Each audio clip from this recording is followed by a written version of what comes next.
সাইফ পাওয়ারটেকের কথা মনে আছে? শেখ রেহানার কেশিয়ার খ্যাত রুহুল আমিন তরফদারের কোম্পানি সাইফ পাওয়ারটেক, যারা চিটং বন্দর একচ্ছত্রভাবে কন্ট্রোল করত। সাইফ পাওয়ারটেককে অনৈতিক সুবিধা দেওয়ার জন্য আওয়ামী লীগ সরকার চিটং বন্দরের 12টা আইন পরিবর্তন করেছিল 15 বছরে। ইন্টারিম ক্ষমতায় আসার পর দেখলো সাইফ পাওয়ারটেক অনেকভাবে চিটং বন্দরের ক্ষতি করে, অনেক রেভিনিউর ক্ষতি করে।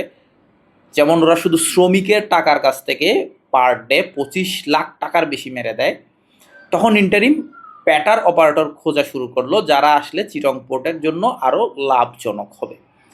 তখন চিটংয়ের নিউ মোরিং কন্টেনার টার্মিনাল, যেটা বা এনসিটির জন্য ডিপি ওয়ার্ল্ডের সাথে কথাবার্তা চলছিল।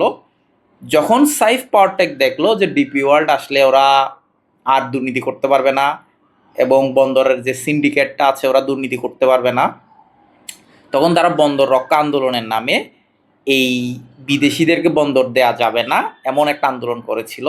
অথচ বিদেশিদেরকে পুরো বন্দর দেওয়া হচ্ছে না, ওদেরকে জাস্ট অপারেটর হিসেবে নিয়োগ দেওয়া হচ্ছে একটা টার্মিনালের।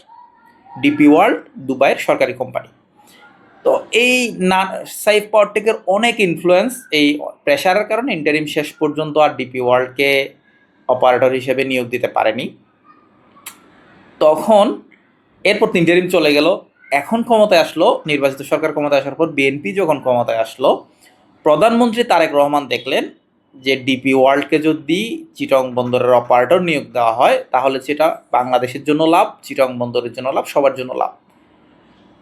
তো তারেক রহমান যখন দুবাই সরকারের সাথে ডিপি ওয়ার্ল্ডের সাথে এইটা দেওয়ার ব্যাপারে কথাবার্তা চালাচ্ছেন, তখন নতুন একটি জোট এসে ওরা বললো যে চিটাং বন্দরের অপারেটর হিসেবে আমাদেরকে দিতে হবে, এনসিটি আমাদেরকে দিতে হবে। নিউ মোরিং কন্টেনার টার্মিনাল বা এনসিটি যেটা, এটা চিটাং বন্দরের 44% কন্টেনার হ্যান্ডেল করে। তো এই নতুন জোটটা কারা? এই নতুন জোটটার নাম খুব ইন্টারেস্টিং, খেয়াল করেন। নতুন জোটটার নাম হলো সাইফ কসমোস এভারেস্ট। এই সাইফ কসমোস এভারেস্ট জোট চিটাং বন্দরে ডিপি ওয়ার্ল্ডের বদলে ওরা নিজেরা এখানে অপারেট করতে চায়। খুবই ভালো ব্যাপার। তো কিন্তু এই সাইফ কসমোস এভারেস্ট কারা? নাম শুনেই নিশ্চয়ই এতক্ষণে আন্দাজ করতে পারছেন যে এখানে সাইফ পাওয়ারটেক আছে। তাহলে বাকি দুটি কোম্পানি কারা? একটি কোম্পানি হলো কসমোস, একটি হলো এভারেস্ট।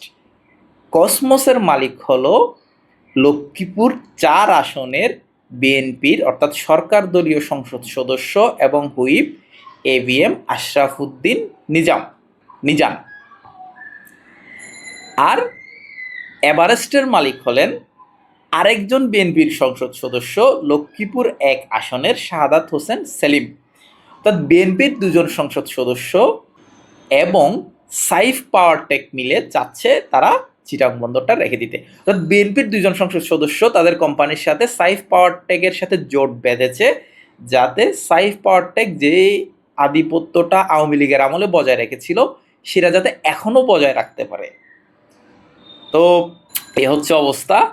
প্রধানমন্ত্রী তারেক রহমান আসলে শেষ পর্যন্ত ডিপি ওয়ার্ল্ডকে এনসিটির অপারেটর দিতে পারবেন কিনা সেটা সময়ে বলে দিবে। তবে আপাতত বিএনপির কয়েকজন সংসদ সদস্য, কয়েকজন নেতা মিলে সাইফ পাওয়ারটেকের সাথে জোট বেঁধেছে, যাতে সাইফ পাওয়ারটেক শেখ রেহানার কেশিয়ার রুহুল আমিন তরফদার চিটাং বন্দরের একচ্ছত্র নিয়ন্ত্রণ বজায় রাখতে পারে।